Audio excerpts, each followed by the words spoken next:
আসসালামু আলাইকুম। দেশ ও দেশের বাইরে থেকে যে সকল ভিউয়ার্স আমাদের ভিডিওটা দেখছেন তাদেরকে জানাই আন্তরিক শুভেচ্ছা ও অভিনন্দন। আপনাদের মাঝে নিয়ে এসেছি এসিআই মিনি পাওয়ার টিলার।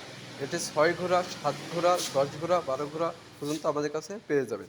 আর এসিআই মিনি পাওয়ার টিলারটি আপনারা ২ কাজে ব্যবহার করতে পারবেন। এক শুকনোয় চষতে পারবেন আর এক কাদায় চষতে পারবেন।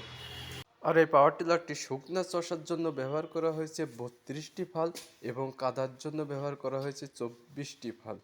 এবং এই পাওয়ার টিলারটি ডিজেল চালিত, ডিজেলে ব্যবহার করতে পারবে, ডিজেল চালিত ইঞ্জিন, যা ১ লিটার ডিজেলে আপনার জমি চষতে পারবেন ২ ঘন্টা। আর এই পাওয়ার টিলারটি আপনারা ১ বছর ওয়ারেন্টি পাবেন। তাই যাহাদের নেওয়ার ইচ্ছুক তারা স্ক্রিনে থাকা নাম্বারে যোগাযোগ করতে পারেন। এছাড়া কেউ যদি আমাদের সরাসরি লোকেশনে আসতে চান তাহলে আমাদের লোকেশন হলো চুয়াডাঙ্গা জেলা, দামড়াবাজার থানা, দর্শনা বাস স্ট্যান্ড, পল্লী বিদ্যুৎ অফিসের সামনে আমাদের হেড অফিস। আজ এ পর্যন্তই, দেখা হবে অন্য কোনো সময় অন্য কোনো ভিডিও নিয়ে। সবারই সুস্থতা কামনা করে আজ এখানেই বিদায় নিচ্ছি।